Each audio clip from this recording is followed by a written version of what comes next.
Welcome to This Explainer. Today, we're heading straight to the battlefield to uncover one of the most legendary stories of sheer willpower, unmatched loyalty, and profound inward sincerity. We're diving into the story of Abu Dujana, a remarkably brave companion of the Prophet Muhammad, peace be upon him. His legacy is one of absolute, fierce dedication, symbolized by something as simple yet deeply intimidating as a piece of cloth. Throughout this explainer, we're going to use this source material to dissect exactly how a really intense test of courage separated your standard everyday bravery from ultimate unwavering commitment. So, let's drop right into the climax of our story. The setting is the Battle of Badr. Now, to fully grasp this, you have to remember the intense historical context of this exact moment. The early Muslim community is heavily outnumbered. They are facing a vastly larger, heavily equipped army of their former oppressors. Tensions are running incredibly high. The stakes are literally absolute survival. And right in the middle of this electric, dust-filled atmosphere, the Prophet Muhammad, peace be upon him, picks up a sword. He holds it up and asks this pivotal, tension-filled question to his companions. Who will take this sword from me? Just imagine the weight of that moment for a second. It's a direct, uncompromising call to action in the face of imminent battle. Part 1, the test at Badr, a crucial test. Now, what happens next isn't just about handing out a weapon to the first available soldier. It actually transforms into this profound psychological and spiritual filter. Offering the sword was just the first step. The true test was a simple follow-up question. When that initial call went out, several companions bravely stepped forward, ready to take the sword, but they were met with this crucial question from the Prophet: what will you do with it? The source material tells us that the companions gave various answers, but those answers just weren't quite what was required in that precise, critical moment. He actually turned them away. The standard replies were not enough. Well, that is, until Abu Dujana stepped forward. The Prophet asked him the exact same question. What will you do with it, O Abu Dujana? And Abu Dujana gave this legendary, totally spine-tingling reply. He said, I will fight with it until it bends. I mean, this wasn't some generic promise to just try his best. It was an incredibly specific, vivid pledge of absolute exhaustion and relentless force. The narrations explain that this basically meant he would fight until the sword itself could no longer hold its shape from the sheer intensity of the battle, or that it would physically be bent back on the enemy. It was a promise of zero hesitation. And upon hearing this exact unwavering commitment, the Prophet handed the sword to him. Part 2, the famous red turban. A symbol of death?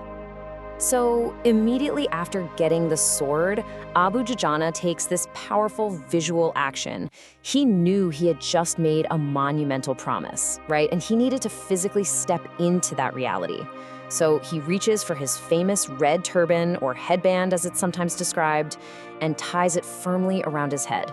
Now, this wasn't a fashion statement. It was a deeply understood cultural signal. The people there knew exactly what that red turban meant. It was a visual, public vow signifying that the wearer had committed himself to fight until death. By tying that red cloth, Abu Dujana was loudly declaring to friends and foes alike that he was stepping completely past the point of no return. Part 3, until it bends. Undeniable action. Because look, talk is cheap, even in high-pressure situations, but Abu Dujana was about to prove that his words were bonded in steel. Notice the sequence of this unwavering dedication. Step 1, he boldly steps forward. Step 2, he receives the weapon, but only after making that staggering pledge to fight until the blade bends. Step 3, he dons his striking red symbol of death. And finally, Step 4, he completely unleashes his potential. The sources state he went out into the battlefield with incredible courage, fighting fiercely for the cause of Allah. He didn't just hold the sword, he embodied his pledge, proving his words entirely true through his explosive actions.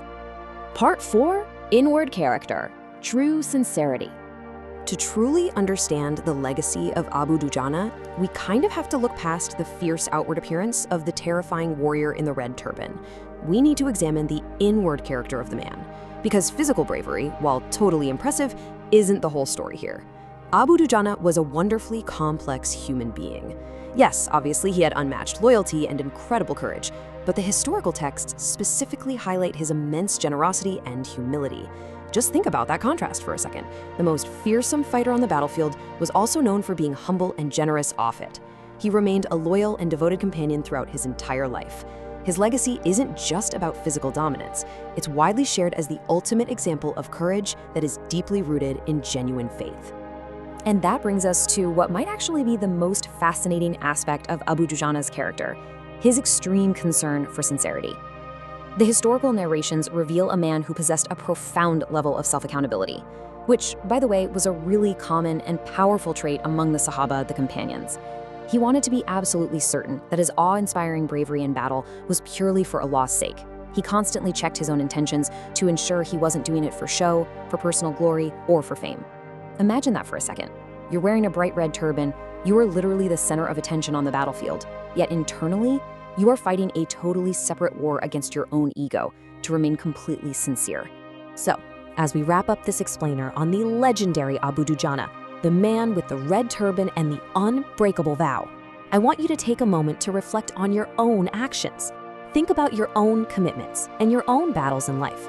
Ask yourself, if you were to tie your own red turban today, does your daily courage stem from pure, unbreakable sincerity, or merely the desire to be seen?